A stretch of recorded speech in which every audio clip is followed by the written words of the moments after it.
Hey, ladies and gentlemen, welcome to another episode of The Flank. I'm joined by the one and only, the human turret, one of the best ARs to ever do it. Give it up for the world champ himself, Sam LaRue, Octane. We got some of the best analysis in the game, the world champ, Christopher Duarte, Parasite. We got the multi-world champion, the multi-champion, a legend and icon to the Call of Duty scene. Give it up for Patrick Price X. And of course, we got the executive producer live from Call of Duty Champs Day 1. Give it up for Benjay Nassim in the chat. Gentlemen, what is going on? A crazy Day 1 here at Call of Duty Champs. A lot of results that just went the way we didn't expect. Ben, we'll start with you since you're over there in Kitchener. Ben, what's the vibes like over there in the venue? How you feeling over there, brother? It's an interesting venue. It's an old kind of junior hockey arena. I think Toronto has programmed it well. There's a lot of stuff going on in the concourse, but I just don't think. I think the problem when you do an event in Kitchener and it's out deep in the burbs during a weekday, I just don't think you're going to get a lot of people to show up on a Thursday. So hopefully Friday and Saturday, Sunday's more people. Because I think it was fairly sparse today by normal standards. It is a Thursday, right? It is a Thursday, and it's not the first time COD events have been slow on Thursdays. Just because it's the first day, it's during the week. You know, we'll see what happens throughout the week, and hopefully it could get filled up a little bit more. Because let's be honest, I mean, it looked a little empty today. So hopefully we can get some of those seats filled. A little. This is definitely one of the lowest attended first days of Champs I've ever seen. I'll say that. Yeah. So we'll see if the seats can get filled out throughout the weekend. But I will say Toronto has done a phenomenal job with the venue and the stage. I think it looks great. I think everything looks fantastic. So shout out to Toronto. They did a great job with the setup. But what's going on with you, Sam? How you doing over there, Sam? You doing all right? I know today's been a rough day for you, Sam. Rough day. Nah, dude. I'm doing well. Happy to be watching some COD again. Boring day, really. I think it was like pretty routine across the board. Not really many upsets. So I think good. I'm doing well. All right. Mm-hmm. Pat, what's going on over there? Pat, I heard you got no internet. Pat, you're on your cell phone right now. Yeah, AT&T is holding me today, Tom, but No way, man. No way. it's still a great day. I saw Zinni tweet out like it's a bad day to be me or something. I'm having a blessed day, Tom. If anything, the reason that I'm actually sad a little bit is because I thought the Flank merch dropped today, Tom. It drops tomorrow. It's tomorrow at noon, I thought it Pat. dropped today, bro. I was so Tomorrow, disappointed earlier. It's a good plug, It drops Pat. tomorrow, though, at noon. So I'm really excited for that, Tom. Thank you, Pat. It's always a pleasure to hear from the Slayer. We're going to be going over all these matches. What about you, Duarte? You were hanging out in the watch party today. You doing all right? You doing good? Yeah, I did my first watch party. I don't think I've Let's ever go. done one, so yeah. Yeah. I had fun. But overall, the matches were good. Lots of upsets today. Can't ask for more out of Champs. I know, you guys have a couple of teams you guys are invested in. Sam, You are a self-proclaimed Thieves fan this year, and you're gonna jump ship when shit gets tough. I'm a No Heretics way, fan. man. Anyways, You're a pussy for that.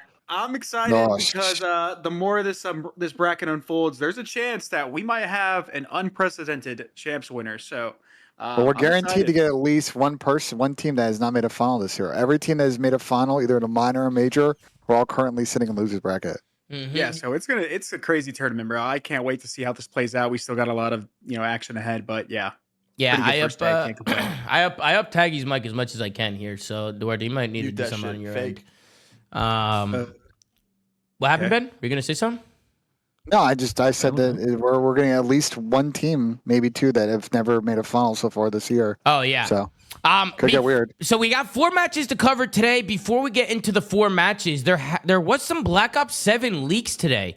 So Duarte, you actually dropped it in the DM, and I appreciate that. So is this all it is? These pictures? Is this your quote unquote leak? Was it these pictures? So yeah, it's 2 pictures. Apparently they come from a closed test. There's more. It is not open, and there's also there's 2 more. I think I don't know if I put them in there, but they're explanations on the game modes. Either Modern Warzone posted them or Charlie Intel posted them. So that's one of the game modes. Breaking 20v20 mode coming to Black Ops 7. What is this, Battlefield? What's going on here? Yeah, and there's another game mode, and it sounds kind of like a blitz and like sabotage mix. So there's like a EMP in the middle of the map, and you have to take it to their base and score, or they take it to your base and score it. And well, actually, no, it's uplink. Wait, now it's uplink, right? Uplink. Hold on, 20v20 Overload's uplink. 20v20 mode is such a smart play at them. It's such a Yeah. smart play at them because it's just an XP farm, bro. XP camo fucking farm gameplay. They know exactly why people are going to play it off the rip and make that hopper poppin'. Is that not ground war? Am That's I just faded? ground war, Yeah, right? basically that's what they've done in every game. They know what they're doing with that type of shit. Yeah, and they leaked Uplink. It's now called Overload. So Why did yeah, they change that's the cool. name, Cool. Doubling? Why did they change the name? I mean, I don't really I don't know, care, but But they also, those screenshots, if you look at them, they leaked a couple weapons. So the PDW, that's like from Black Ops 2, the gun with it was like a P90 type weapon, is in that picture. Yeah, and it looks like some of the characters have like exosuits. Like if you look at the other pictures, like you can see like a couple of them diving their backs and stuff. So I don't know. Oh, yeah. Weird. Yeah, Weird leak, but yeah, that's pretty cool, Hannah. I just thought I'd show you guys. Yeah, it's interesting. There'll probably be, well, it looks like there's dolphin diving based on this picture. I mean, him flying across the screen like that, I'm guessing that there's dolphin diving. And then I'm sure there's like they said they're not wall running, but wall jumping is what they said. Advancement of omni movement. Yeah, whatever the weapon fuck on the that right means. kind of looks like an HVK a little bit, like the tail of it, or the head of it. I don't know. So we'll see. Whatever that means. But let's hop into it. We got 4 matches to cover today. Man, we had some bangers.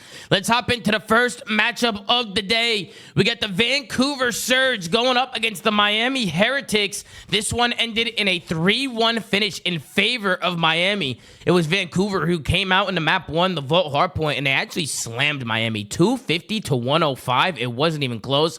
Vancouver came out strong.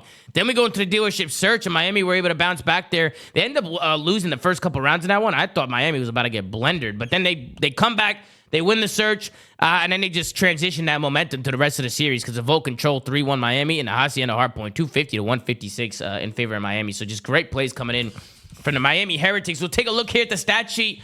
04 with a 1.06. You had a 1.0 from Neptune, but you had Nasty with a 0.92 and Abuza with a 0.9. On the other side, you had a 0.88 from Metals, a 0.95 from Real, but Rencor and Super continuing to fry. A 1.17 from Rencor, a 1.14 from Super. We'll take a look at the match MVP. It's going to be Rencor with a 1.04 in Hardpoint, a 1.6 in Search, and a 1.36 in Control. Good plays coming in from Rencor and the boys. Sam, we'll start with you. What'd you think, Sam? Miami Heretics, they come out, they get the job done. I feel like Vancouver, Sam, have they lost their juice a little bit, Sam? Like, what's going on with Vancouver? Yeah, I think they've been kind of trending down since, was it Major 3 that they made that final? I thought that Miami was just a stronger team going into this. I just have seen more from them recently. Obviously, the month break happened, so I can't really go off of like recency, but I just think that the way Miami looked prior to the break in every game mode compared to Vancouver, I was pretty comfortable in picking them. Map 1 happened, and I was like a little uneasy, but I think Miami just scaled through the series. Once they won the control, I was pretty confident because that's a mode that I think is shaky for both of these guys.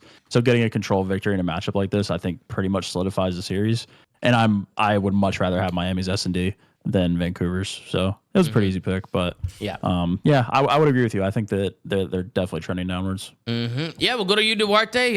Vancouver coming out, Miami taking care of business. What'd you think of the series? I was a little worried when Surge got off to that hot start on that vault, but after the S&D and especially the control, I was pretty confident. Gersh actually called the series too, that how they were going to win it. He was spot on, man. I mean, I'm a big fan of this Miami team. I want them to go far, and the way their road is looking, it's looking likely that they might actually make a run here. So, I was also Metals was having a terrible series, and he rallied back. He still had a 0.88, but like the way he was playing early, it was looking like Metals is gonna have a 0.6 series, one of those series that we've criticized him for. But he rallied back, and the rest of the Miami Heretics did their thing. Yeah. We'll go over to you next, Pat. Pat, Vancouver continue to struggle, man. I mean, what's going on, man? What's going on with Vancouver, Pat? What are your thoughts? I mean, I've been out on them for a while, bro. I mean, dude, ever since Ray came at you, Tom, I just knew like there was something going on in that camp. But they just, I don't know. I feel like they just cannot meet the big moment. We've seen it multiple times now. And I think that's, I mean, like these guys mostly are still young into their careers, so it's like, it's not like anything new or unexpected, but I don't know. I've been out on them because I don't think they have what it takes in the big moments when the lights are the brightest. And this is COD champs, so But Miami looked great. We kind of predicted Miami was going to make a run in this winter bracket. Now especially, I think they have. They're probably jumping for joy because the teams that but they're going to be their toughest opponents are now not in winter bracket. So Yeah. I'm expecting Miami to go pretty deep. Which is crazy to think about, right? Miami's probably sitting there like, what the fuck? They're probably looking at each other like, yo, we could win this shit. They're absolutely doing that. Yeah, they're looking at each other like, yo, we're winning this. Like, we're winning this tournament. Like, you gotta think that they have just extreme confidence right now, headed into now they won't be playing till what, Saturday, since they got the win, right? Tomorrow's all loser games, I'm guessing. And then Saturday's all the winners. Should be. Yeah, But Benjay, what about you? There's winners games tomorrow. It's losers round 1 and winners round 2. They're doing winners round 2 tomorrow. Okay, cool. I like that they're doing winners round 2 tomorrow. Yeah, I know some Fridays. Only 4 tomorrow? Oh, okay. Yeah. Some Fridays they only do losers. Benjay, what about you, Ben? What'd you think of the series? Miami, they come out, they get the dub. Vancouver, Ben, they started hot, but then they just kind of let off the gas, and Miami kind of just steamrolled them. What are your thoughts, Benjay? It's kind of a throwback series to Vancouver last year. They had a lot of these 3-1s like this where they got hot on the map 1. It was usually like a Vista or Rio. And then the map 2 was really close, and then the swing control they didn't win. And then it was GG's from there. So I don't think anyone in Vancouver necessarily played like really, really bad. I think Byron didn't put up insane damage today and didn't pop off. But I just think in general, this is just... I think their lack of strength in search doesn't allow them to really go up 2-0 in this series. They let Miami kind of feel it out. I know Metals had a rough start in the beginning of the series. But I think Miami showed why they've been the better team recently by the end of this. I agree with you guys. I think Miami have a good chance to potentially make it to Chance Grand Finals. But, I mean, the ways bracket is setting up, and we'll probably talk about at the end, like, they're still going to have to probably beat Optic or Toronto. And then Thieves and FaZe are kind of lurking in losers bracket. And we saw what happened to Miami on Sunday, last event. We'll see if they have the same issues on Saturday at this one. Yeah, for sure. Obviously, Miami, they're going to be moving on to winners round 2. They're going to be playing Boston Breach, and then Thieves are going to be going up against Vancouver. Since Thieves obviously lost in that one, we'll get there. But how do you think Vancouver's going to be matching up against Thieves? I mean, that could be anybody's game, right? I feel like at this point, in the losers, Vancouver and Thieves, I mean, that's arguably, 2 of the top 4 teams in losers? I mean, the matchup has not been kind to Vancouver this year, but... based on what I saw today, I'm throwing everything out the window at this point. This could get weird, I think bro. the matchup has been super one-sided, but the COD that I saw today, fuck it, bro. Who knows? Yeah. If these played the way they played in fucking Search today, this could be another fucking dirty nuzzle angle. Yeah. Tell me, do you guys think that the break could have played a factor into some of these results? Or because in my opinion, absolutely. I'm gonna be honest. I feel like everybody's had the break to prepare, so it's like I don't know. Maybe You it can't hurt. use I don't think it's a good excuse. Everyone has the same chance. Yeah, because everybody's saying that. Me personally, I don't think it's a good excuse. Everybody had the break, so like I don't think that's fair to say that because everybody had time to prepare. Everybody had time to scrim. Everybody had time to watch VOD. So there's no excuse on having a 3-week break. I think that's bullshit. I think it benefits. I think it benefits the teams that are not as good compared to the teams at the top because if you're at the top, you just kind of keep rolling. And those other teams don't have time and like film and all this like sessions they get in to get better. So I think this is why you saw more upsets. I think Vanguard was a great example. There was a pretty big break between the Major and Champs of Vanguard, and every series in that went to 5 on that first day. So, you know, I think, yeah, everybody gets the same amount of time, but I think the losers teams definitely benefit more from the break. I don't know. This What is completely off topic, but Ben, you have an insane tan, bro. Like a tan line. Are you guys seeing this? I can't. He's looking good. No, my tan line's not that bad. It's the lights, fortunately. No, it's 2 different colors. You gotta start golfing in the tanks. It's the purple light. What's making it bad is this fucking purple light that you can't see off fucking screen. It makes it look like You're looking good, man. You're looking good. I have a little bit of farmer's tan, but it makes it look so bad on this fucking camera. It's actually unbelievable. Pat, what do you think, Pat? You think the break played a factor? I don't really think so. Sam doesn't really think so. Ben think it does. What about you, Pat? You think it does? What about you? Same with you, Chris. You guys think it plays a factor? Not necessarily. Yeah. I think it helps the bad teams more than it helps the good teams for sure. Oh, I mean, I would agree with that. I mean, I think any team that had an opportunity to improve and catch up is always going to be technically an advantage. But like, I don't think it played a role in any of these series today. Like, yeah. I mean, if anything, I think like that's the best case scenario for anybody watching. Like, you want the teams to be as close as possible. I think it played a big role in the Optic series. I called it. I said that month break, they needed that. The fact that they didn't have that much time to prepare with Merc, let alone any other teams, you know, struggling that whole time. Like, that break literally completely changed it. They won that search, and previously they were sucking ass at search. Their protocol S&D was one of those maps we kept watching them toss, and they won it pretty cleanly. The control, it still was great, and their hardpoint was looked even better than it did when they were playing originally. Like I think it helped that team a lot. We'll get to that series. We'll get to the FaZe Optic series. We'll get there. But I think FaZe just looked terrible, bro, today. We'll get there. FaZe, We'll get there. We'll get there. Worst series, maybe the worst series I played all year. Yeah, we'll get to that series for sure. But any other final thoughts with Vancouver and Miami before we move on to the next one? Because the next one's crazy. All right, let's move on. It seems like Vancouver's search still fucking sucks. So might be back-to-back rounds. I mean, it is what it is, Tom. They've lost 1 million S&Ds in a row. What do you want me to say? He said they suck again. Hey, bro, you just never know. I can see why you got confused. I can see why you got confused. Rambo might pop up. He might pop up out of nowhere. He might spawn in.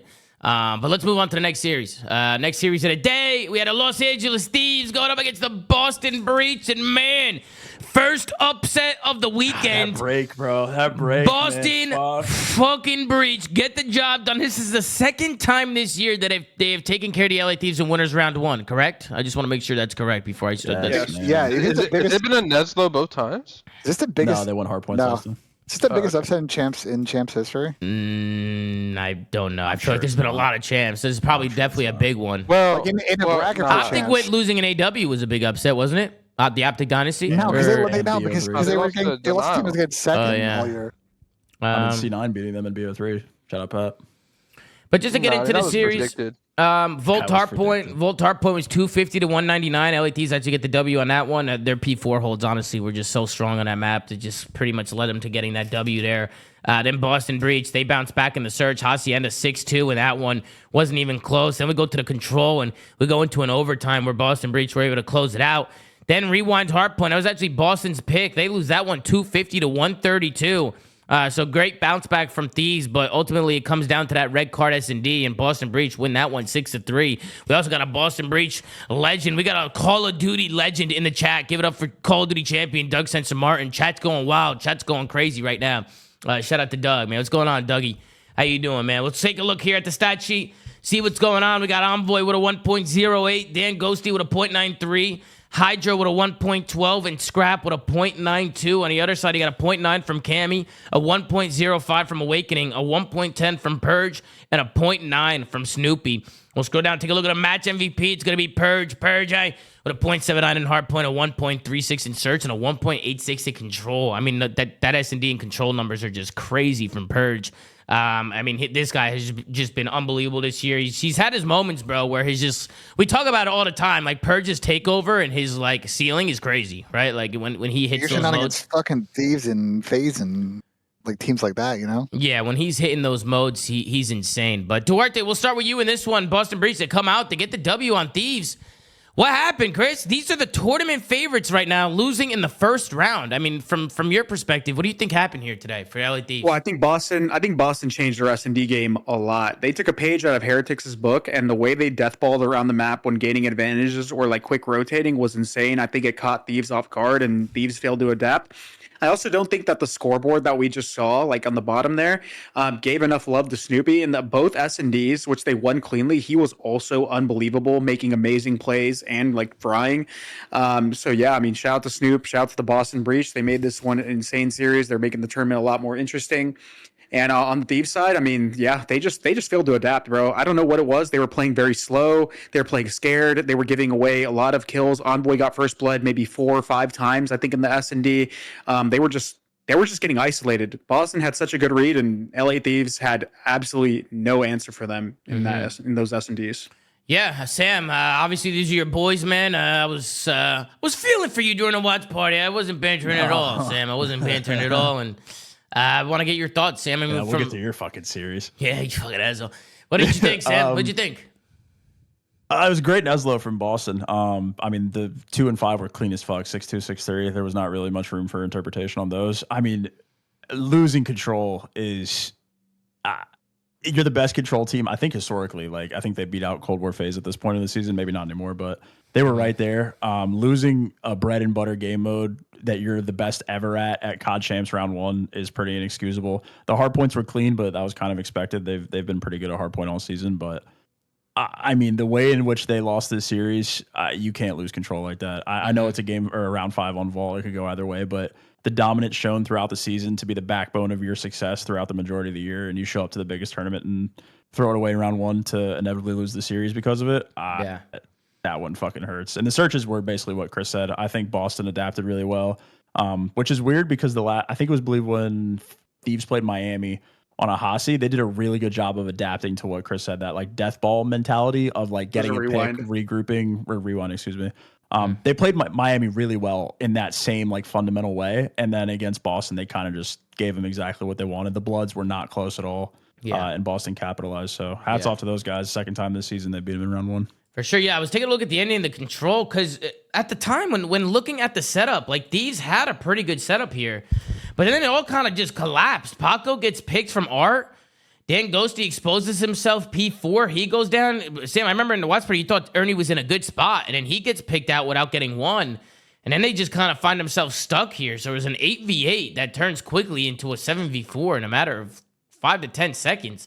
I mean, you think there was a big mistake there from Thieves? Is there anything you think they could have done better? Or you think Boston just... P4 and Art.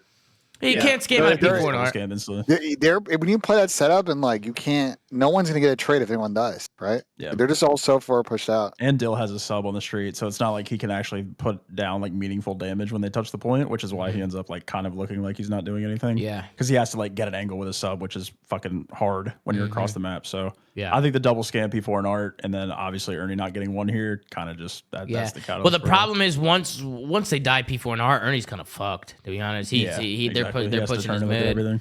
Yeah, he kind of got put in a bad spot. He probably lost composure right there, but everybody just collapses. This was probably the biggest moment. Boston able to close out this control, and I think that was the biggest thing, right? Being able to take that one respawn off a powerhouse like LA Thieves to just come out and win those searches, which, by the way, I thought Boston breaches S&Ds, but I love the way they play search. Like, I like how they command the map. They're not afraid to make plays, especially Snoopy and Purge. Just they're all over the place. Pat, I want to go to you, Pat. What'd you think of the series? LA Thieves, man, tournament favorites here, Pat. And they get upset today by the Boston Breach. Where's your head at? What are your thoughts? What you think of the series, Pat? I mean, super unlucky for them. I hope Nadeshot can channel some luck and open his knife. But yeah, I mean, dude, I've been warning y'all. I've been warning y'all all season long about Doug Spencer Martin and these Boston Cats. I've been trying to tell y'all it's a different look Boston than it's ever been. I think to Sam's point, I think the control is the most surprising thing here. Like the Boston sneaking 2 searches isn't necessarily like that surprising, but being able to win a control against the best, I think, control team of all time is crazy, especially at COD Champs. But yeah, I mean, these guys got grit. That's for sure. For Thieves, I mean, it's obviously a Thursday. It's unlucky.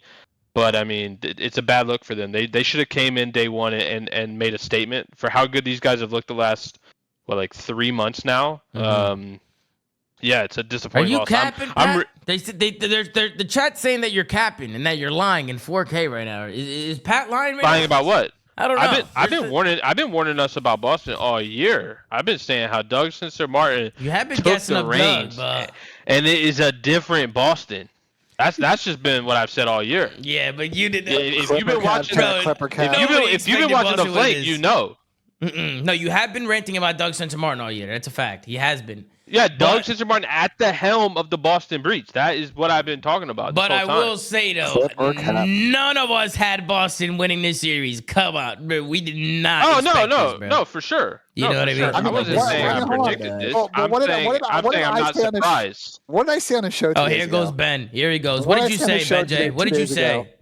We're talking about, I think Boston have a chance, especially potentially in the S&Ds. They can find a way to get Neslo. They can maybe get it done, and here we are. I'll say this. I didn't expect this. I'll say this. Thieves won 5 rounds at both maps, and I think, to be honest, I think there's a role where Boston scammed a lot of rounds in that first map, and I would say maybe 1 in the second map. I think realistically, Thieves could have won 2 S&D rounds in both those maps in total. Like, I think Thieves' S&D today was just poor, and I think Boston mega switched up on Hasi. I don't know if you guys were watching the way they were playing their Hasi defenses. Like, they were not doing as many of those like crazy lurk-ass fucking push-through plays they were doing before. The red card, they were very disciplined. They really didn't give Thieves fucking anything at all, scamming off of defenses, and their offensive decisions, rotations were really good.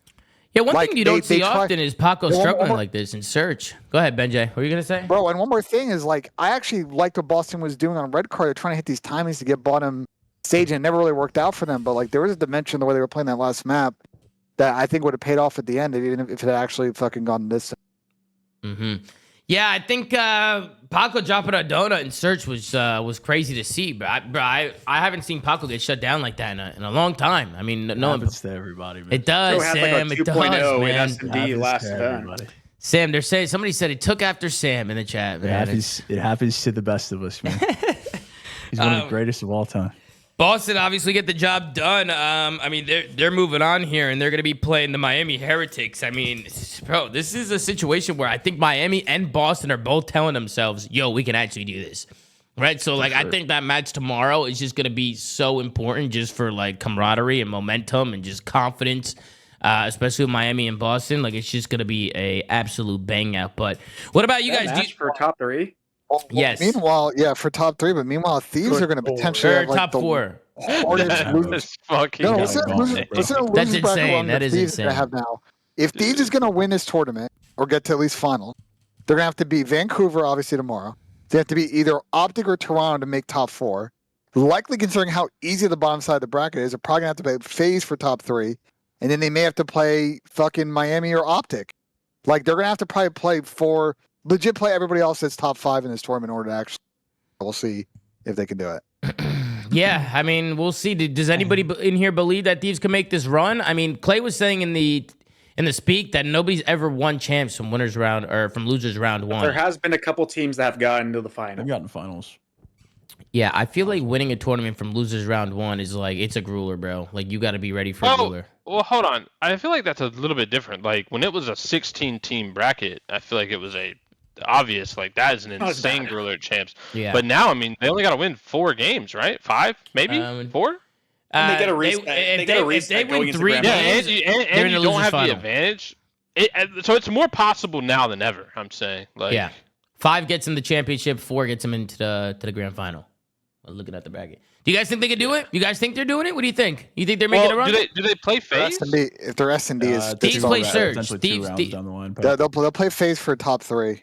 That'll be when Yeah, they meet up. I mean, I think whoever wins that is obviously the loser coming out of loser finals. What do you think? Their search today was just awful, So bad. dude. It was so awful bad. today. Mm-hmm. Yeah. Which I mean, Vancouver isn't the biggest search threat in the world, so I'm not going to write off either one of those in the next series. But there's a couple really good search teams and losers, and if they play how they did today, I mean, I don't know. Hey, can we They talk look bad. about Snoopy for a second, bro? I swear this guy has been one of the most improved players, bro.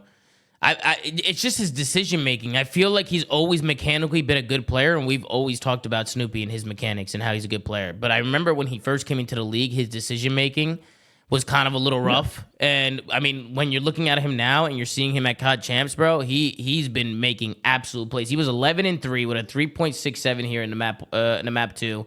And then drops a 2.67 in the map 5. Both S&Ds he cooked. It's just great to see him with so much confidence just going out there and making plays and making smart plays. Like, he's not over-challenging a lot. There's Same- one bad play he same made with though in that Purge. last map. Same There's with one Purge. bad play he made in that last map. Honestly, this whole Boston team deserves their credit. Yeah. Because they. I can't believe Austin left this guy, bro. That's crazy. I mean, I just think I think dude, Purge had there's just a lot of 106 kills in the series, bro. bro. Same with Paco, These are perfect storm scenario, Crazy. right? Boston His had like control weeks is to blackout, bro. Boston had weeks to prepare, especially probably in the S&Ds, and it's just no pressure on them, bro. No one's expecting them to do anything in this tournament. Pressure's on Thieves to fucking win 3 in a row. Mhm. I think for Boston, they just executed insane search game plan. I agree, Tom. I think Snoop played well, but we got to give credit to Purge, bro. We've talked time and time again on the show that we think Purge pops up, but he never does it against top teams. Nah, He he's did done it this today. year against top. Those criticisms were from last year, and they were absolutely valid. But Purge this year has been consistently a very good player for them, even against the likes of Thieves and FaZe. Yeah. Big I- weight last steps year, up that today, was too. valid That's- criticism, though. He was If getting you look hoops at the against top stats, players, it's yeah. just not true. But like he's in a series they've won, yeah, against some of the top teams when they've had the upsets. Yeah. For the most part, he's really struggled in those matchups. But today, I mean, I think he was a big reason why they fried. Also, Big Wake. Big weight had a turned really up big today. map 3 as well. He turned Yeah. up. Loves vault control. Yeah, it's his map, huh? He loves that map. He loves that shit. Yeah, it's good to see Big Wake shooting, bro. That's what you want to see from him. We all know Big Wake can slay, right? So we want to see that more from him. I think the key now is, can Boston do it for the rest of the weekend, right? They did it one day. Can they do it multiple days at a time? Can they be consistent throughout the weekend? We'll see what happens with the Boston Breach. And obviously, top 6 GGs. Yeah, and we'll see. Or you think they're getting top 6, Ben? You think they're getting top 6? It's They're over. losing to Miami and they're losing to FaZe. GGs. You think so? Yeah. We'll see. They're just gonna finish the season being average, bro. That's where that's just where they've been. That's where they're gonna end up. But Sam also thought that this tournament was going to be boring with no upsets. It was going to be straightforward, and look at where we are now. Yeah, no, absolutely fucking well. Beautifully. Yeah, just piss poor take. We'll see what happens, and obviously we'll take a look at the bracket and the matches coming up. We'll see if Thieves can make the run. But any other final thoughts with Boston Breach upsetting the Los Angeles Thieves today? Tough one for Thieves fans out there. Tough match. I have one more question. So the vetoes in this series were interesting. It's the proto veto, bro. Thieves banned protocol control, and Clay. Veto, bro. Clay was in here saying that protocol control right now, especially amongst pro teams, is like potentially the easiest map to win and not vault. So bit of maybe a weird dynamic going in this event that maybe we just didn't expect on that front. So we'll see how it plays out throughout the weekend. You think they messed up in the vetoes, Ben? You think they messed up? I mean, ban protocol. Boston's picking vault. So I was talking about search. I wasn't talking about control. You think? Who do you think trolled in the S&D vetoes? Thieves. They auto veto proto, and they give Hasi to Boston. Yeah, and it's their best search. Yeah. Have they been auto? I think that's. So go ahead, Tom. No, go ahead.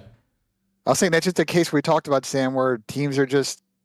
These are uncomfortable on the map. They know that Boston are going to Hasi, but they'll take the square up because they think they're talented enough to take it done. And unfortunately, they got 2 rounds, and I honestly think that should have been a 6-0. Yeah.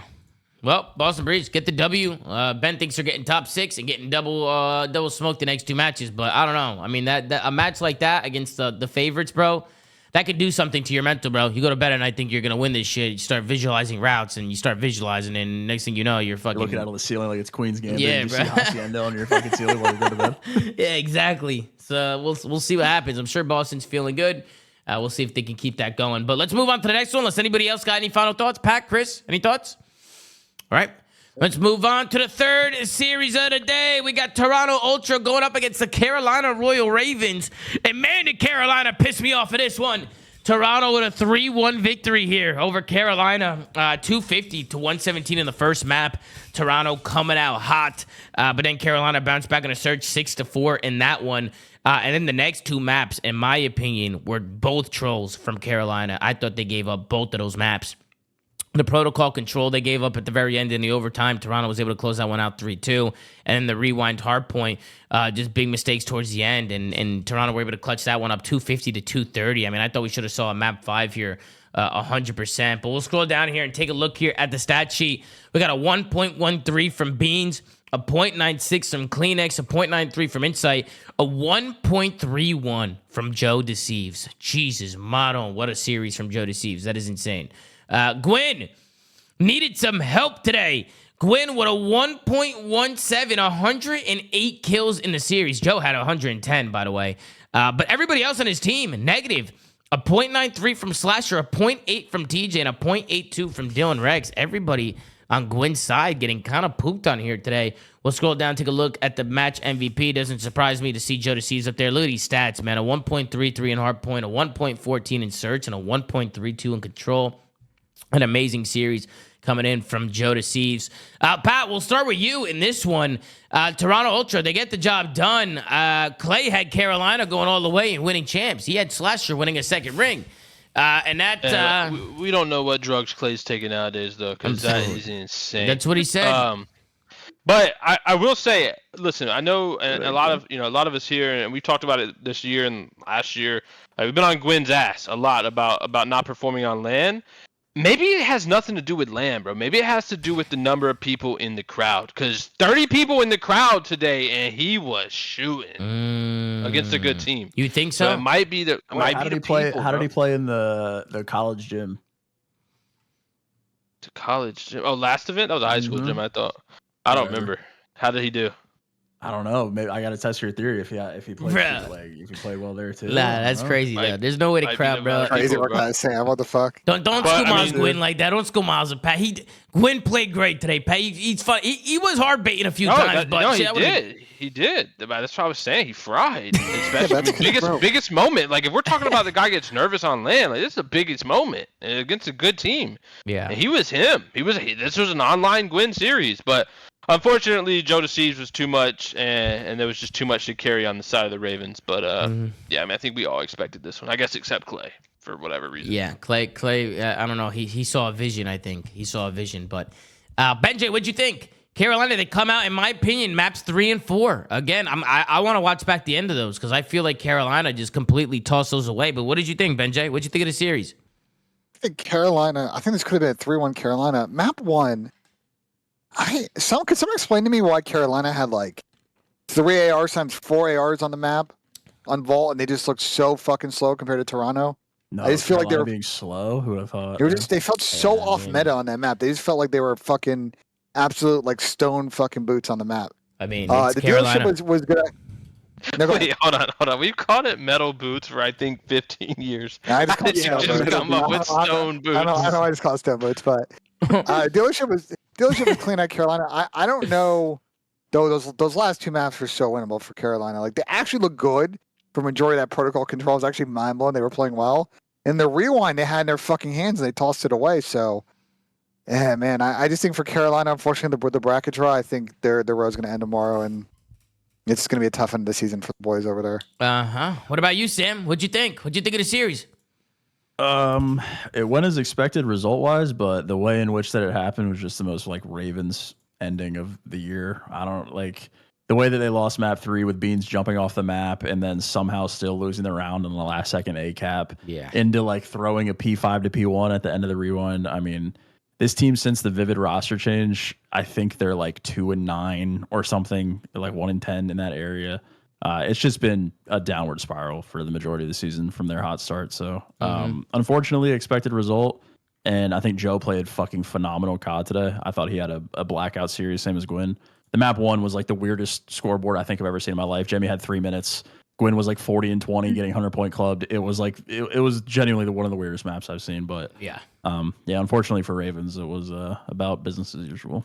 Yeah, this is where I was a little confused here, and we were trying to watch it back on the Watch Party Duarte. I know you went back and took a look at this, but Beans, you see, he jumps off the map. There's 20 seconds left. Beans jumps off the map. TJ gets a kill, so that's 2 dead for Toronto. Austin also gets himself pushed up into a pretty good spot here because he's top trips. So you can pretty much see the cross. He can lock it all down here.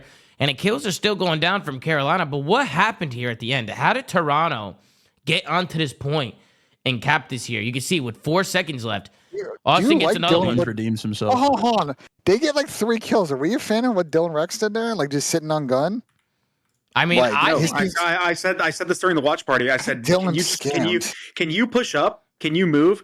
I Yeah. was saying at the whole watch party, get heli control. If you get heli control, you spawn them deep right. Like they are going to spawn into death. And you know what's funny? The way this plays out, if he goes heli and they spawn deep right, their teammates are coming off B, so they can essentially spawn trap or watch that cross, and then they just go and like flood the point.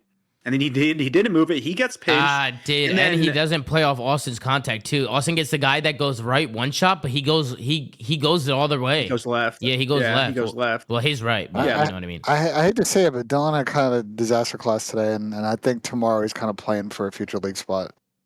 Yeah, I was Damn. gonna say when it came to my turn, there's one champs. I'll call him a champs rookie because it's the first time they've been at champs with Gwyn, and one in Dylan that showed up, and one of them didn't show up. It was Dylan. Dylan did nothing this series, and then I'm just going back to that rewind. I don't know if you're gonna watch it, where they were having a trade fest in P5, and Dylan had to kill the last guy who was trapped in the corner behind a door, and just. I don't know. Like, it just looked like he was nervous. He was just pre-fire in the air. Like, it was the most routine, slide the corner, pre-fire, get the kill. And he just didn't show up. He played horribly. Mhm. I know their team's been mostly bad, but I just think Dylan's had very few excellent moments for them. I just think He's been probably their best player for the last like however many weeks in their matches. He just didn't. He was good. He was pretty good. He was and then absolutely their best player for the last couple games. Yeah, he was pretty good statistically. But I was gonna say, Ben, you're chalking up his future over one series. Like, you can't say that he hasn't done anything when he's been arguably. I mean, Sam, you know how pros think. You think he just hasn't been memorable. He just hasn't been memorable. You think Dylan's going on a team next year? I think their team isn't memorable though. Like that's an unfair criticism of him when he's been playing well statistically. You can't say. No one is saying anyway. Y'all know pros. Unless Dylan has fries the rest of this or EWC, like you think he's getting on a team? Yeah, of course. I mean, yeah, and the current just how it works. No one on this team is probably going to get another chance other than like maybe Gwyn. I think Austin and Tej, like depending on what they want to do and all this shit. I think this team's getting blown sky high. That was the next thing I was going to go to. They're just a doomed cause from their hot start of the season. They never got better. The roster change with Ken and that whole debacle, which just ruined their year. Their every ounce of momentum or hope that they had with a roster change to get better was immediately crushed when that Ken shit fell through. Even if Ken wasn't the right pick for them, or even if Ken wasn't playing well, that happened and it ruined everything. I mean, there's go ahead. Chris, every pro you talked, and there's a couple of them have said it publicly, just roast how Carolina has played for a majority of this year. And they were hot in a couple of maps, specifically protocol, but people caught up to them and passed them. And these guys never had the system, the protocols in place, like the sometimes the work ethic, because people complain about them in scrims, to actually like catch up. I just think they're a dead team. And to your point, Sam, I think a couple of them, I hate to say it might be done after this. No bullshit. Yeah, I was gonna say. Was referencing, by the way. Yeah, that was a good fight. I mean, I was gonna say the same thing with you, Ben. I think there's like one person who still will be in the league from this team at least next year. And for Dylan, I don't think even if he doesn't get on a team, I think he can earn his way back in another opportunity. Obviously, games change and all that shit, but I mean, I don't know what his future holds either. Yeah, I mean, that was kind of the moment right there, right? Carolina, they get the kills, they get in, and then they get broke here for like kind of like the rest of this scrap, and then it's kind of just funnels from there. That was a moment there. I think it was TJ who gets the 2-piece where he gets in there with his tax and gets 2, and Carolina kind of throw that away. Dylan Rex probably should have slid that corner when he got pooped on there. He probably should have just slid the corner and killed him, but he tries to pre-fire, he gets pooped on, and Toronto Ultra are able to run away with this one. So, do you like them on that rotation there? They went 2 straight to like gens to P1, back to P1. The rotation back to P1. Yeah, because I'm not trying to kill the guys off ult, but don't you feel it just like opens up so much space in the middle of the map when you do this? Let me see. You're saying when they go street here, like when number 9 spawns and he goes street. What do you want him to do? What he's doing is fine. What did you want him to do, Benjay? What do you want him to do? Go blue and try and like push out books from your side and just take all the space together. They just leave them by going straight though at the same time. They don't have to go. I mean, that's why how many guys you think you think if it's a good player or not? Because I'm actually with how many points they need to win. Like I would almost rather them just like play up the street, sit in blue, like wait for exit kills rather than like full wrapping because they just gave up so much space in mid. It's a dicey situation, but yeah. And then you see Toronto, they get the kills. GG, it's all over, and then. When the game ends, I think it was Benjamin Beans waving the boys goodbye. Yeah, look at him. Actually, no, he didn't wave, but he's chirping some shit. Oh, yeah, he did wave. You pulled the clip of Ben getting squirted on. What? Funny, bro. The end of the map that was one. So funny, dude. Like, the ending of the map 1. End of map 1. All right, let me go. He got squirted on? What do you mean by that? You didn't see what happened with the water bottle?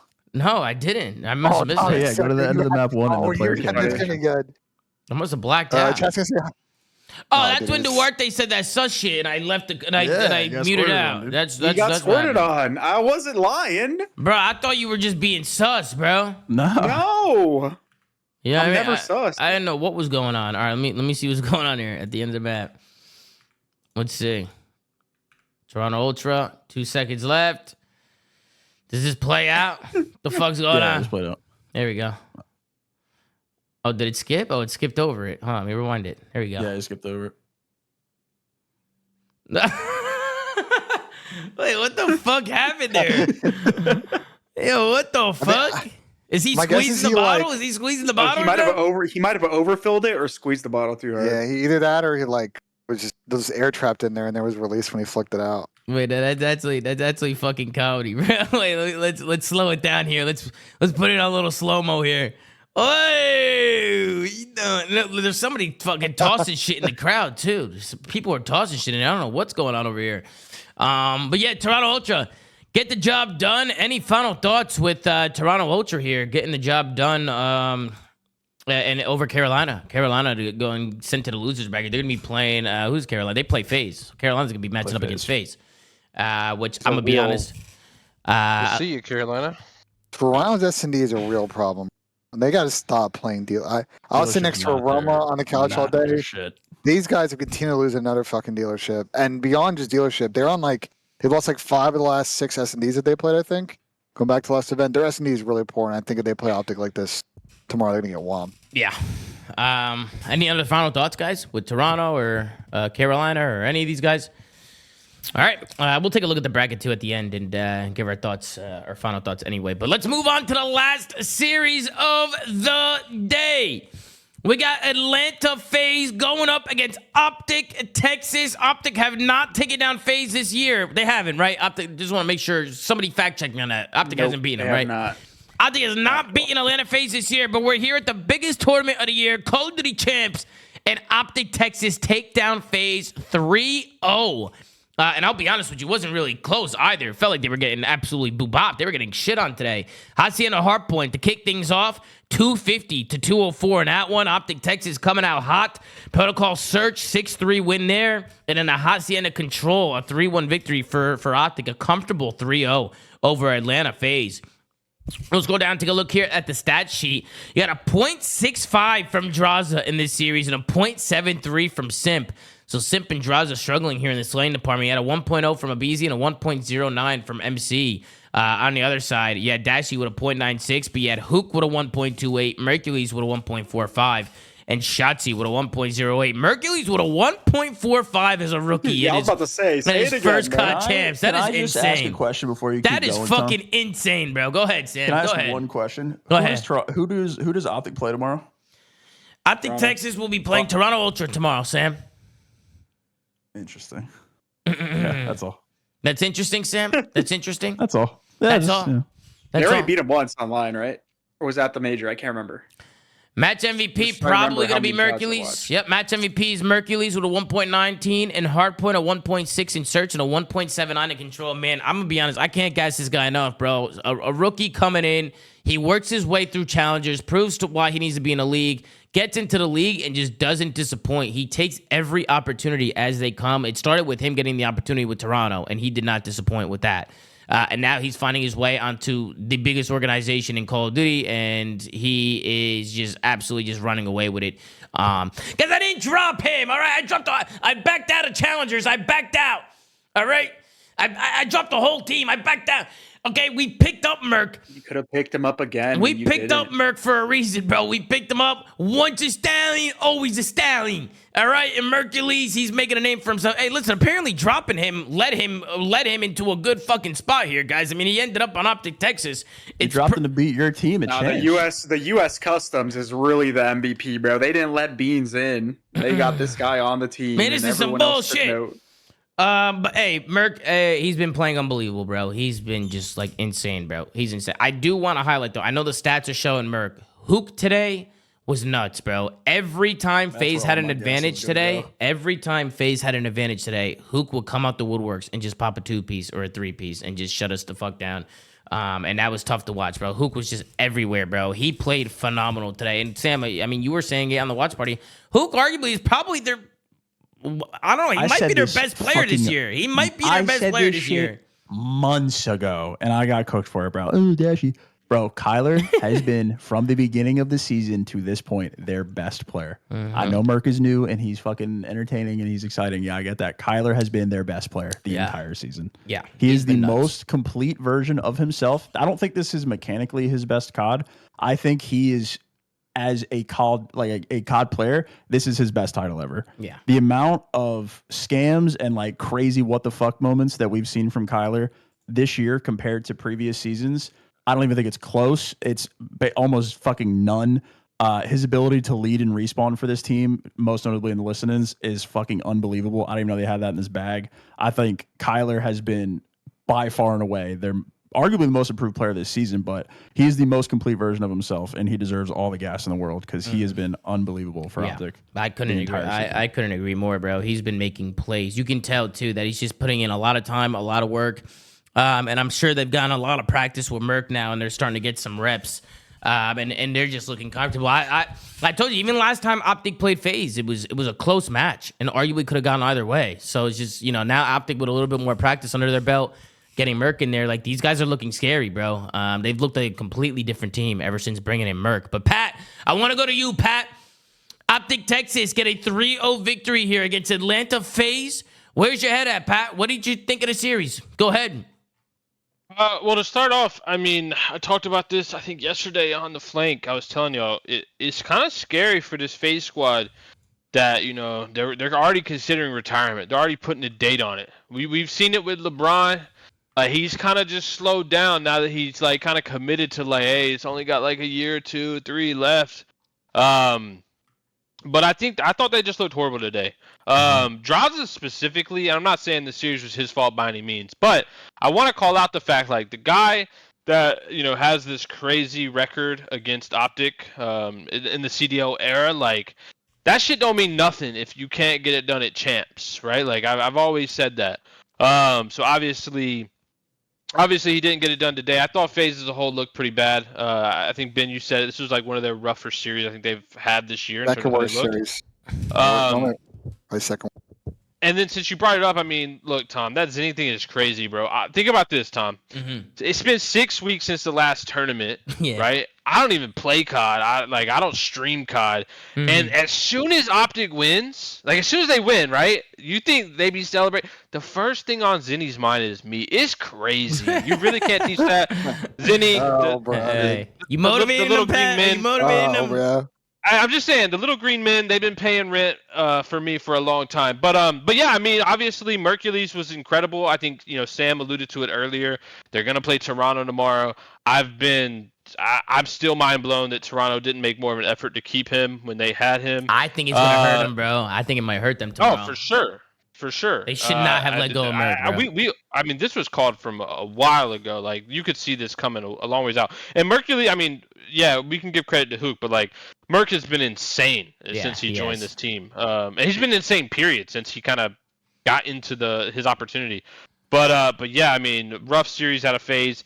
Again, I'm curious, like, what's going to be this loser run for FaZe? Like, do they roll over here, or are we going to get, like, a wake-up, completely different team, and are they going to make the loser run? I think they're obviously they can do it, but it's going to rely on all these guys to be playing peak COD, and obviously their main guy in Simp has to step up too.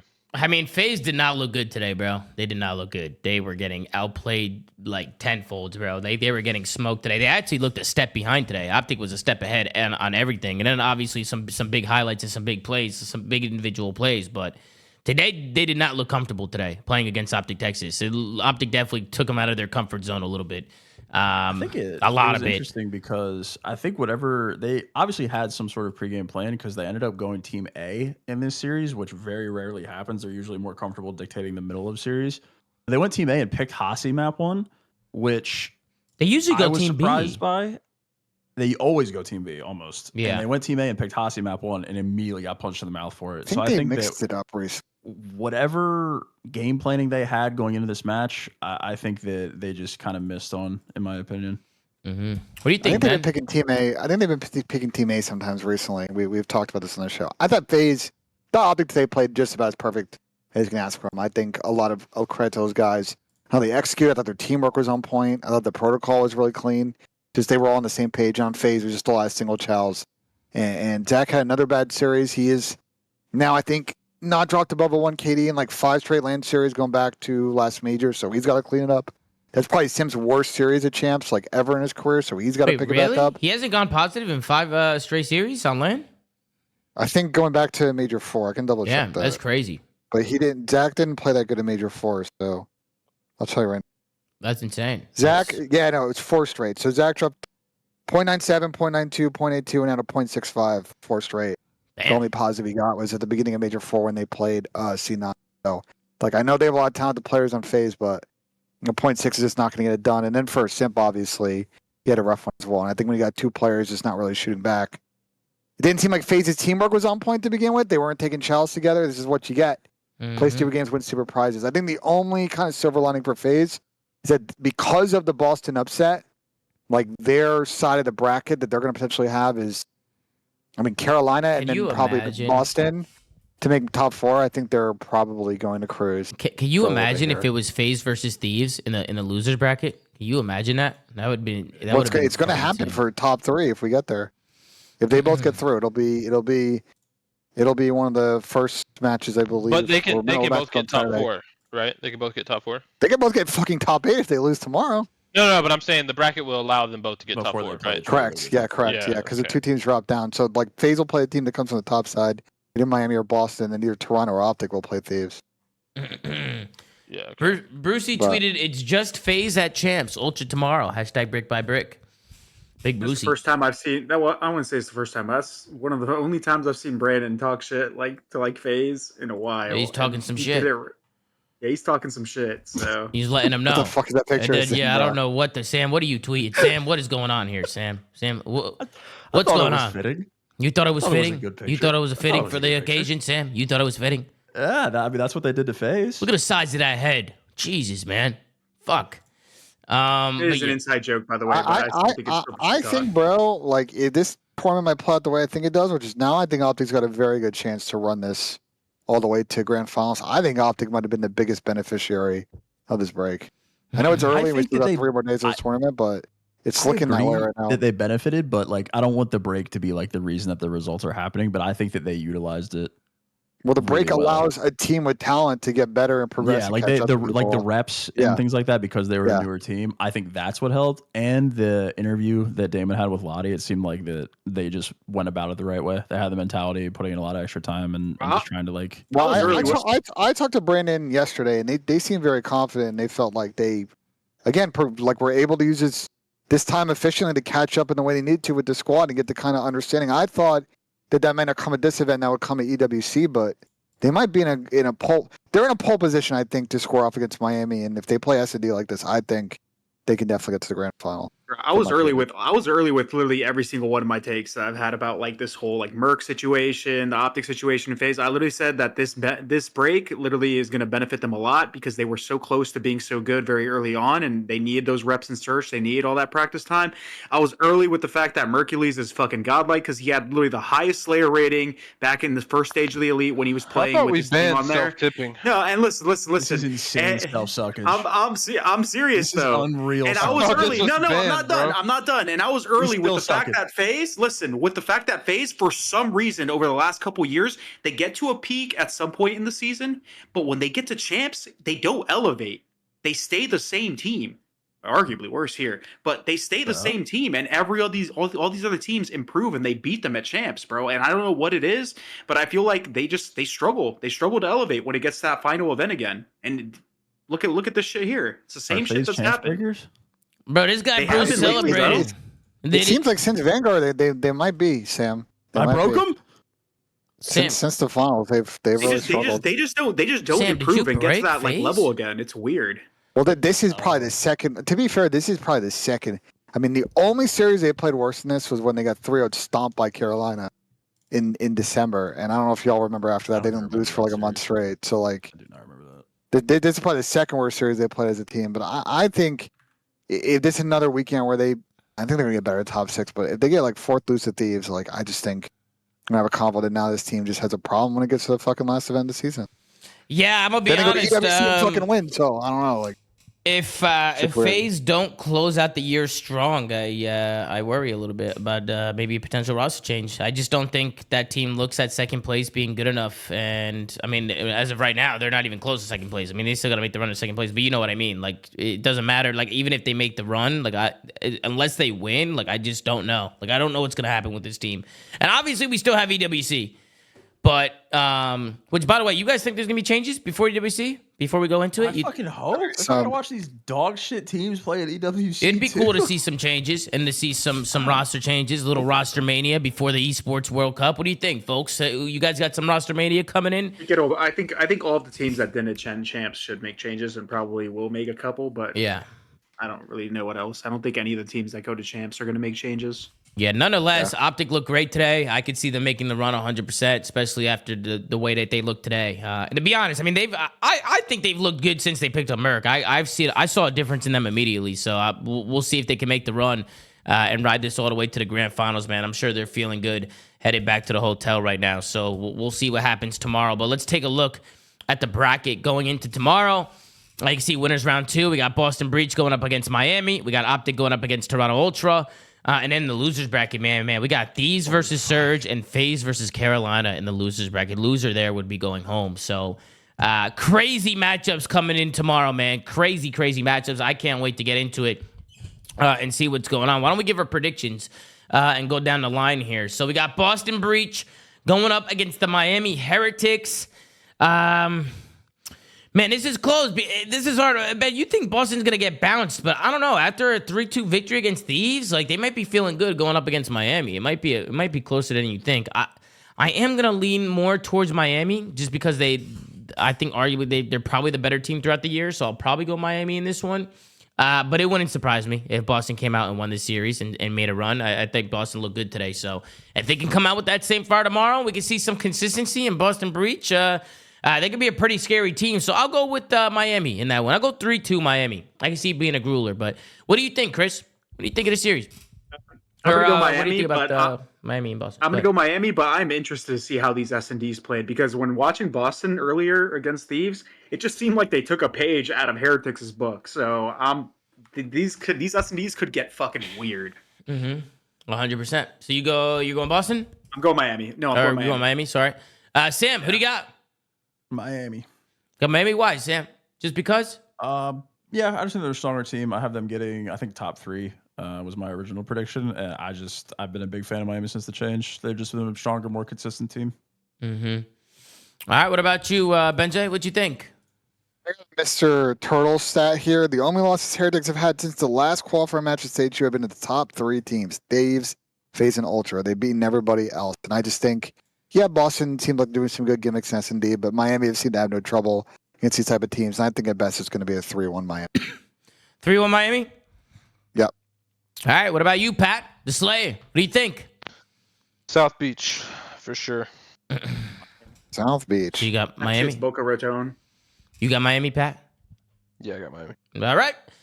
Then we got Optic Texas going up against Toronto Ultra. I'm going Optic. Against Toronto. I think they look strong. I think that FaZe win's gonna give them some confidence. And Merc just looks unbelievable. And Hook, Merc and Hook. I mean, the whole team's playing great, but I just think the way Merc's been playing since he's came into the league, even when he was playing with Toronto, he's been nuts. So I'm gonna go Optic 3-1 or 3-2. I don't think it's going to be a 3-0. I can see Toronto making it a series, but I'm going to go 3-1, 3-2, Optic Texas. Who do you got, Duarte? What do you think? I think it's this matchup. If I remember, Optic subs against Toronto usually go crazy, and I think they have both times. So I think Texas are going to take this one. All right. Sam LaRue, what do you think, Sam? I think Ultra made the right choice, man. I think that they're going to win the Merc Bowl. I got Ultra. You think so? You think, Sam? Yep. All right. We'll see. Benjay Nassim, what do you think, Benjay?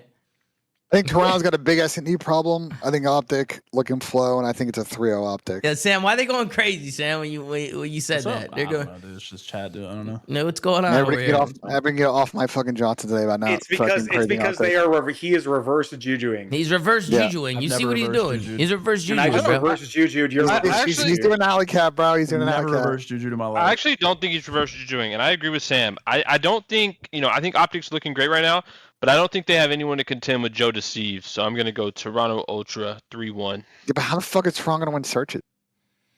Joe Deceives. He's been frying S&Ds and everybody else getting fucking world stars, so I don't know, bro. Don't think that's enough. They got to not play fucking dealership. I know Optic aren't biggest dealership fans either, but like, if you're Toronto, got to try your hand on that fucking dealership. You're tweaking. They play that shit all the time. No, but okay, so if you don't want to play dealership, you're Toronto, Optic's going to play on fucking protocol. And they look great on it today. I think Toronto's in real trouble. To play protocol, though. It's in the majority of their series. And so does FaZe, and I think Optic made FaZe look terrible on that map. I think Toronto's in real trouble in the S&D map pool in this. That'll be fine. Yeah, and everybody can stop fucking slamming me and saying I'm not praising Optic today. Like, hold that. All right, let's take a look here at the losers bracket matches. We got LA Thieves going up against Vancouver Surge. Me personally, I think Vancouver has just lost a little bit of their juice. So I'm going to go with LA Thieves. I think after today, man, I think they're pissed, bro. I think they went back to the hotel room pissed. I think they're watching VOD, obviously. I think they're just going over a lot of their mistakes. I think they're going to come out with the fire tomorrow. I'm going to go LA Thieves here. I'm going to go LA Thieves 3-1. Who do you got, Chris? You thought they lost a little bit of their juice, Tom? They have been squeezed dry. There ain't no juice left. Damn, they're out of juice? Yeah, they out of juice, Tom. So, Pat, Yeah, I guess you LAT. got these then, Pat? What'd you say, Chris? You got these? Oh yeah, I got LAT, bro. I think we all do. Sam, Ben, you guys all got these? Everybody got thieves in this Sam one? might take Surge. No, Yeah, I think Vancouver- this is matchup diff, bro. I gotta look too. If Vancouver was better in search, I'd be like, I don't know. But Sam, I don't think know if Thieves you will should just say take care that, of it. Sam. I mean, bro, don't- their options are roll over and die as a super team and get lasted champs or beat fucking Vancouver for the 15th time. Like, There's a classic Vancouver gets 3-1, whatever. bro. There's a classic Vancouver gets 3-1. I've seen this story for fucking 2 years. Don't jinx it, Sam. Sam, you do not want to jinx I've never the LA jinxed Thieves, anything man. in my life, bro. It's Thieves 3-0. Oh, Jordan. man. Can I encourage us to say in chat, Ben Love saying search? You know what wins championships? Fucking S&D. Does. It's true. S&D's calm, always man. won S. So I don't have to tell you, like at this point in the year, like the S&D diff is a big fucking difference. For sure. And then we got Atlanta FaZe going up against the Carolina Royal Ravens. I'm going to go with Atlanta FaZe in this one. I'll say a 3-1. I'll say a 3-1 Atlanta FaZe. We need to see a better FaZe tomorrow. Or it doesn't matter who they're playing. I can see them losing. They need to come out and play how Atlanta FaZe plays and work together and come out with some confidence tomorrow. Or else they might get bounced pretty early here. So we'll see what happens. But I'm going Atlanta FaZe. Carolina been looking pretty shaky throughout the year. So I'm going to go with Atlanta. But who do you got, Chris? Who do you got? I got Pace. You got FaZe? Yeah. Sam? FaZe. Benjay? Base Rio. Pat, you got FaZe as well? Is there? All right, so everybody's got FaZe. We'll obviously see what happens tomorrow. Anything else? The floor is yours. Anything else you guys wanted to talk about? Oh, you know what I do have? I have actually the topic. top Interesting KDs. topic. I actually got the top KDs after day one. Let's take a look. That's such a. I know, but it's cool to look at. It's fun to look at. I mean, Mercules, he had a 1.45. He's number 1. Joe, number 2. Hook, number 3. Gwyn, 4. And Rencor, 5. Record super combo up there, man. It's cool to see Mercules. It's crazy. We're seeing a rookie A lot right of now. young players. A lot of young players in that top 6. Rencor and Super and Joe and Merc.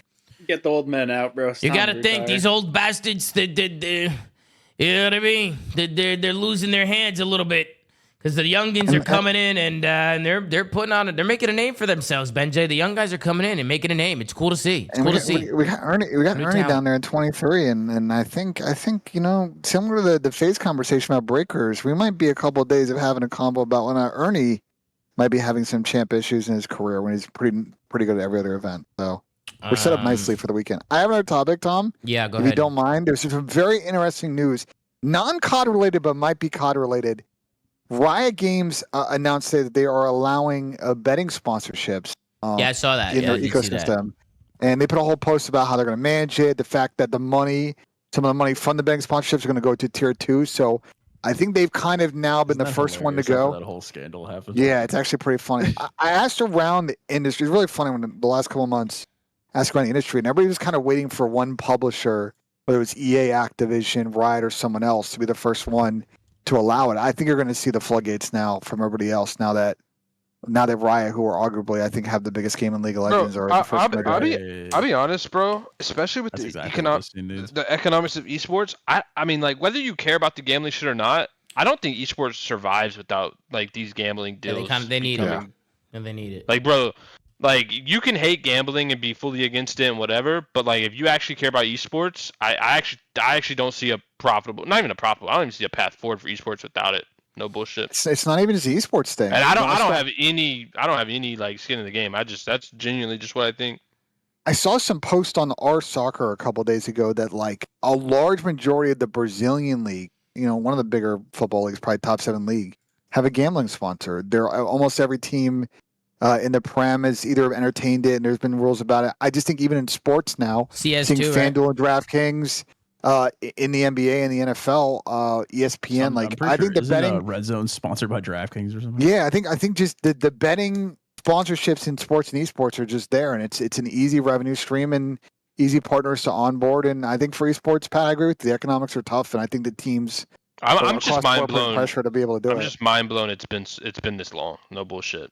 Like, Yeah. there's been way too much politics involved. Like, esports cannot survive without it.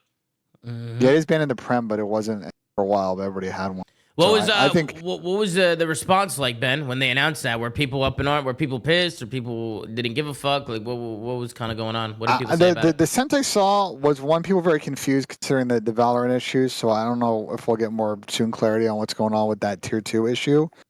Also, his Riot statement was actually very good, and I think they handled kind of all aspects of it. Like for example, understanding how they don't want the betting stuff to affect field of play, about how the broadcast will address it because they want to kind of maintain sort of the neutrality of it. I think the industry response was pretty level-headed at a Riot, and it's giving cover to EA, to Activision, to other publishers to like open the doors, and whether they have a franchise league or teams that just kind of play in through open to actually bring those kind of sponsors in and monetize, or for the leagues themselves to bring in a sponsor or partner.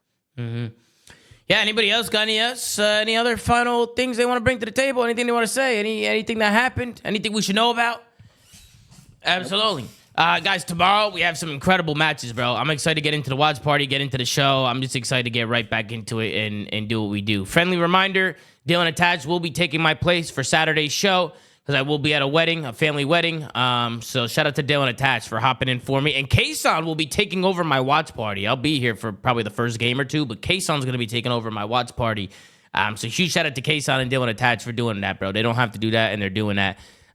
So the show goes on, man. So huge shout out to those guys. And then, of course, the merchandise, guys. Merchandise drops tomorrow at 12 o'clock PST time. So that's noon PST, 3 o'clock PM Eastern time. So make sure to copy your merch while you can. If you do want anything, make sure to get it while you can. But, guys, thank you all so much for tuning in, man. Make sure to like, comment, and subscribe. If you're watching on YouTube, go to anchor.fm/theflank. Check out audio. Go follow @theflank on Twitter. Gert's doing a phenomenal job running socials. ZOOMAA.gg for the merchandise. And, of course, join the community on X if you haven't already. We're closing in on 25,000 people in the community chat. And we also peaked at almost 17,000 viewers on today's show, on today's live show. So that is just fucking insane, bro. Thank you guys all so much for all the love and support, bro. 17,000 live viewers is fucking crazy. That is literally nuts. So thank you guys all so much for tuning in and hanging out with us, man. Love you guys so much. We'll see you guys tomorrow. All right, take care, brush your hair, and we'll see you guys next time at another episode of The Flank, man. Take it easy, guys. Later, guys. Peace out, man. Have a good one. So long. Totally.